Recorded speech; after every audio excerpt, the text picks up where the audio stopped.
Today's meme: if I stop believing in God, I will do something horrible. I've seen this written plenty of times, and when I believed in God, I saw it so much that I actually started to believe it myself. So there was this weird point in my deconversion where I was like, oh man, I could do anything. And then it was gone because I realized that was true anyways. I could have done anything while I still believed in God. Belief in God wasn't preventing me from doing whatever. It was the fact that I didn't want to do something bad that was preventing me from doing that thing. The consequences of that action. Some people that are Christians like to project this idea that if there's no God, there's no final cosmic justice. Well, I think that that's false, at least in the Judeo-Christian system. It might be more true in other religions that I haven't really studied, but at least for Judeo-Christian, completely false. It's not about what you do. It's about whether or not you believe it and you ask for forgiveness. And some of them, you don't even need to ask for forgiveness. You're forgiven forever. So it doesn't matter how much you sin or what bad things you do. It's fine. You're forgiven. There you go. Once saved, always saved. So I can do anything I want. It's forgiven. It's okay. I'm in the in club now. I can even stop believing in God, and it's fine in those systems. And depending on who you ask, they'll have a different answer about what to do about this. The loophole exists. Even the biblical writers themselves seem to be aware that this loophole exists. Paul writes, do I do more sin so that the grace will be more on me because I'll receive more grace? Or what? How do I deal with this? I think it's Paul. Might have been one of the others. I don't know. But anyways, one of them wrote about it, and it was a loophole. And what's funny is, there's no solution offered to the loophole. It's just, well, if you love God, you'll do what He wants you to do. Right? But even if you love God, you might do something bad. So did that mean you stop loving God? No. It's okay. I mean, you're forgiven, or you can, or as long as you ask for forgiveness, okay? What if you don't have time to ask for forgiveness? I mean, if you believe in God and you're saved, and you do something bad and then you die, are you not forgiven for that one sin? How does this work exactly? And again, the answer will change depending on which denomination you ask. But returning to the idea, what is it really? It's an appeal to consequence. If you somehow convince me that there isn't a God, I'll go kill 20 people. Okay, well, if that's what you are going to do, then by all means do that. Let me find out where you live so I can get you arrested before you go do that, and, get the police alerted to what you're planning or whatever, but I can't stop you from doing whatever it is you want to do, necessarily. And that's not going to prevent me from telling you the way things are. Reality, whatever reality is the way it is, no matter what. It doesn't matter how we think about it. It doesn't matter what we do or we don't do.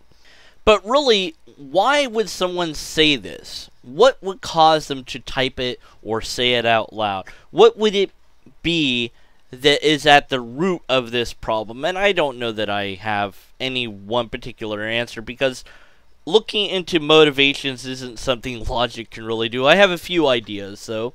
One of the ideas I have is that the religion has taught that morality comes from God. So if you buy into that and you stop believing in God, then you've given up morality. But morality doesn't come from God. There's plenty of ethical guidelines out there that exist. You can look it up online, or you can pick up a book on ethics and read it. I mean, heck, there's an Ethics for Dummies book available, which is actually a pretty good read, if I do say so myself. But there are ethics outside of your religion. Other people do good without your particular God, and plenty of people do good without God at all. So how do you explain that away? You can't. So obviously belief in God isn't what causes somebody to do good or bad. It might be in your case, if you're the one typing this, that you sincerely believe that the only thing preventing you from doing horrible things is your belief in God. I don't think that that's true, but the only way to test if you are a good person is to remove yourself from that idea, to challenge what you hold most dear. Are you really a good person? And I think that that's what is so sinister about certain types of certain religions, especially if they teach that you are in fact a horrible person, so that you're constantly dependent on that religion to tell you that you're not a horrible person, or you're kind of not a horrible person as long as you're one of us. It's the pity party club, it really is. But nonetheless, challenge what you hold most dear. Are you a good person? No, I'm not a good person. Maybe you are. Maybe in reality you are a good person and you wouldn't do horrible things if you stopped believing in God. And there's only one way to find out. But, you know, what can really be said in response to this? And I've seen tons of responses to this, and I've never seen it resolve in a satisfactory way. Usually the topic tangents off into morality and whether things are right or wrong, or objective or subjective, or a combination thereof. And the answer to the question of how do you explain people that do good without God, I've never seen that answered to my satisfaction. I've seen people say, oh, well, but you really do believe in God secretly. Okay, it's such a good secret that it's secret from myself.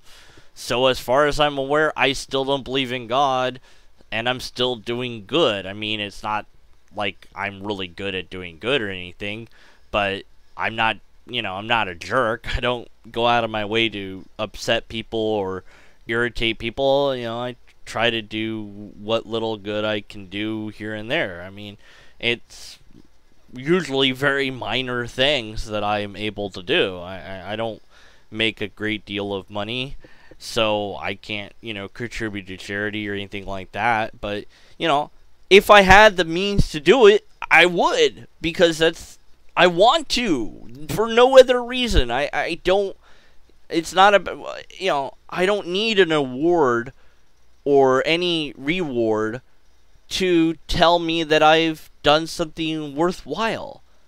I just, sometimes you don't even feel good about doing good. Sometimes it's a real chore to do it. Sometimes it's like the hardest thing to do, but I'll still do it because it's the right thing to do and for no other reason.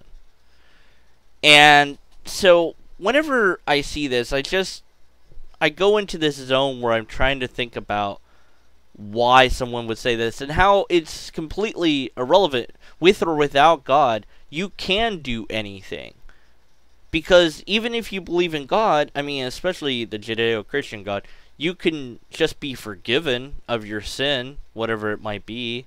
So you can do whatever the bad thing is, and then just, I'm sorry. I mean, if you see interviews with prisoners, they're always sorry, almost always sorry. Sometimes they're not, for what they did. Sometimes they're sorry that they got caught, but, oh, I'm sorry, I apologize I wrote letters or whatever, I'm so sorry.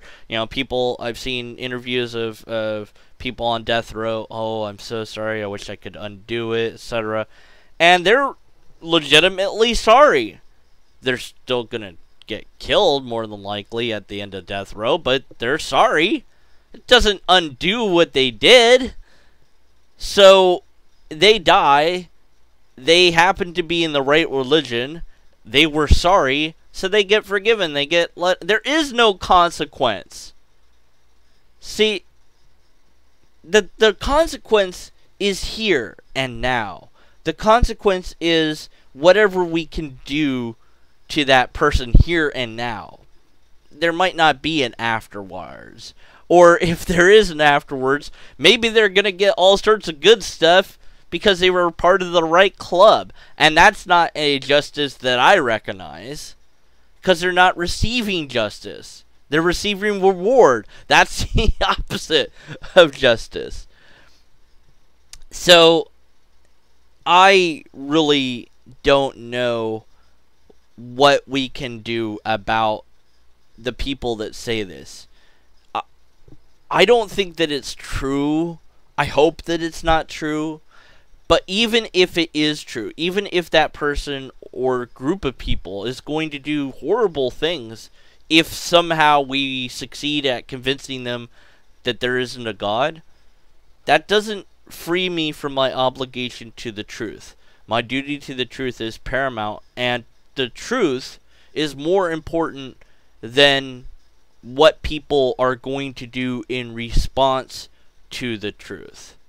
And I think that if we start looking at the truth in that way, if we start looking at the facts of reality, that they are facts, and we need to teach them. We need to teach real history, not, oh, the Native Americans and the Pilgrims totally loved each other. No, no, no, no, no. No, they didn't. They hated each other, and those people were horrible to them. Oh, but they made some friends. No, no, no, no, no, no. Let's teach the real history, not the watered down history, not a fake propaganda history.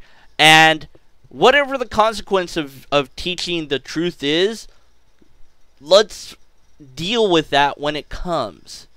But I think that a world where truth is more important to us than what people might do based on the truth, I don't know that it's better, but it's more true, it's more accurate.